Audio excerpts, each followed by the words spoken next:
नमस्कार दोस्तों। तो आज मैं आपको कुछ शॉर्ट कहानियाँ सुनाऊंगा जिनसे आपकी लाइफ एकदम बदल सकती है, जिनसे आप अपने जीवन का असली मकसद जान सकते हैं और अच्छी राह पकड़कर खुशी से ज़िंदगी बिता सकते हैं। तो आइए कहानी शुरू करते हैं। एक दिन एक व्यक्ति ने एक ऐसी खबर पढ़ी जिसने उस आदमी को ना सिर्फ चौंका दिया बल्कि बुरी तरह से डरा भी दिया, क्योंकि उस आदमी ने अखबार में अपना नाम मरे हुए लोगों की लिस्ट में पढ़ा था। मतलब भूल से या गलती से किसी ने उस आदमी का नाम अखबार में छपवा दिया और अखबार ने उस व्यक्ति को मरा हुआ साबित कर दिया। खबर पढ़ने वाला आदमी अपनी मौत की खबर पढ़कर पहले तो चौंक गया और फिर अपने दिमाग पर जोर देने लगा और सोचने लगा कि क्या मैं सच में जिंदा हूँ या फिर मर गया हूँ। और ऐसा सोचते सोचते वो व्यक्ति बेहोश हो गया। और जब उसे होश आया तो सबसे पहले उसने सोचा कि अखबार में उसके मरने की खबर सुनकर लोगों ने उसके बारे में क्या कहा होगा और क्या सोचा होगा।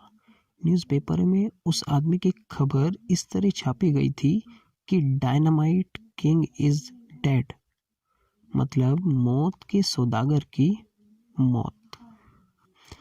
असल में ये आदमी एक वैज्ञानिक था और इस व्यक्ति ने डायनामाइट का आविष्कार किया था। जब डायनामाइट के फाउंडर ने अखबार में यह पढ़ा कि मौत के सौदागर की मौत, तो उसने सोचा और अपने आप से यह सवाल किया, क्या मैं इसी नाम से याद किया जाऊंगा?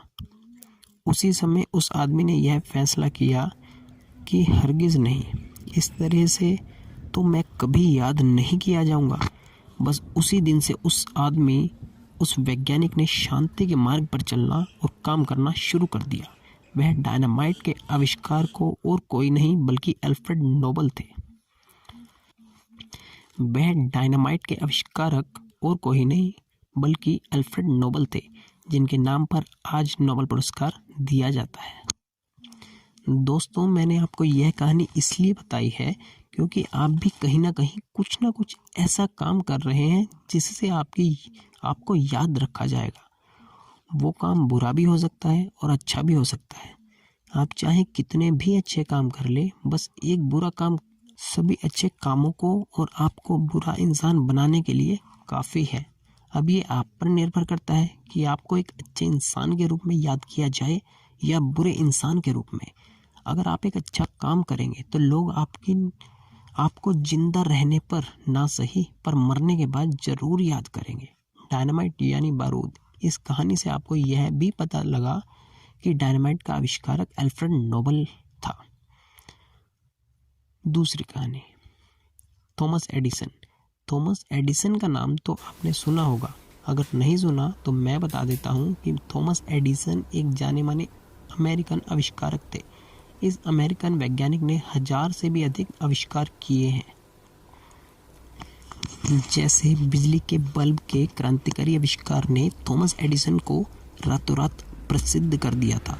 उन्होंने विद्युत बल्ब और फोनोग्राफ, जिसे वर्तमान में ग्रामोफोन और रिकॉर्ड प्लेयर के नाम से भी जाना जाता है, इनके अलावा थॉमस एडिसन ने और भी अनेक युक्तियों का आविष्कार किया, जिससे संसार भर में लोगों के जीवन में बड़ा बदलाव आया। जिनके प्रतिभा का पूरी दुनिया ने लोहा माना, थॉमस एडिसन को अपनी प्रतिभा की वजह से जीनियस बुलाया जाता है। अब आपको पता चल गया होगा कि थॉमस एडिसन कौन थे। आइए अब जानते हैं एक ऐसी घटना के बारे में जिनसे थॉमस की माँ ने उसे एक महान वैज्ञानिक बना दिया। जिंदगी बदलने वाली कहानी।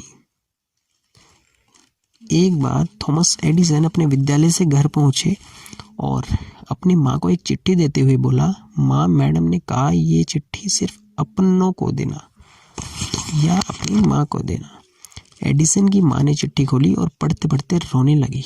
एडिसन ने अपनी माँ से कहा, माँ, आप रो क्यों रही हैं और इस चिट्ठी में क्या लिखा है? थॉमस की माँ ने कहा कि बेटा, इसमें लिखा है कि आपका बेटा पढ़ाई में बहुत समझदार है और हमारे ख्याल से यह स्कूल आपके जीनियस बच्चे के हिसाब से बहुत छोटा है और इस स्कूल में ऐसे टीचर्स नहीं हैं कि एडिसन की और उसकी बुद्धिमत्ता के हिसाब से ज्ञान दे सके। कुछ वर्षों बाद एडिसन की माँ की मौत हो गई तब तक थॉमस एडिसन बहुत बड़े वैज्ञानिक बन चुके थे। एक दिन थॉमस अपने घर पर चिट्ठी बॉक्स में पड़ी हुई पुरानी चिट्ठियां देख रहे थे। तभी उनकी नज़र उस चिट्ठी पर पड़ी जो स्कूल के दिनों में टीचर ने थॉमस की माँ को दी थी। जब थॉमस ने उस चिट्ठी को पढ़ा तो वो हक्के बक्के रह गए, क्योंकि उस चिट्ठी में लिखा था कि आपका बेटा दिमागी तौर पर बीमार है, हमारे टीचर्स उसे और नहीं पढ़ा सकते और हम उसे विद्यालय से निकाल रहे हैं। प्लीज़ आप थॉमस को घर पर ही पढ़ाना शुरू करें या कहीं और एडमिशन करवा दें। उस चिट्ठी को पढ़ने के बाद थॉमस एडिसन बहुत भावुक हुए और उन्होंने इस चिट्ठी के बारे में एक किताब में जिक्र किया था कि थॉमस एडिसन दिमागी तौर पर एक बीमार बच्चा था, जिसे उसकी माँ ने एक बहुत बड़ा वैज्ञानिक बना दिया।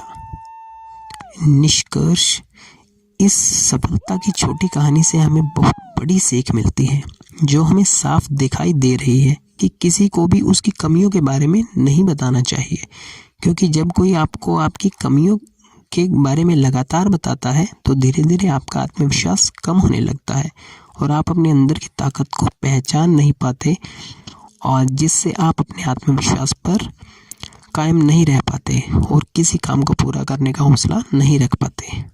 और जबकि यह बात दूसरी है कि जब आप कोई काम कर रहे हैं और कोई आपसे कहे कि आप अच्छा कर रहे हैं तो आप और अच्छा करने की कोशिश करते हैं, मतलब आपका आत्मविश्वास बढ़ता है। थॉमस की माँ ने अच्छा किया, क्योंकि अगर वो थॉमस को उसकी कमी के बारे में बता देती तो कभी वे ऐसे आविष्कार नहीं कर पाते और समझ नहीं पाते। इसलिए उन्होंने कहा कि थॉमस एडिसन दिमागी तौर पर बीमार था और फिर उसे एक माँ ने महान वैज्ञानिक बना दिया। आई होप ये कहानियाँ आपको पसंद आई होगी और इन कहानियों से आपको बहुत सीख भी मिलेगी। अगर आपको पसंद आई है तो ज़रूर वीडियो को लाइक करें और इसी टाइप की और वीडियोस अगर आप चाहते हैं तो चैनल को ज़रूर सब्सक्राइब करें और सबसे पहले नोटिफिकेशन पाने के लिए बेल आइकन प्रेस करें। Thank you very much.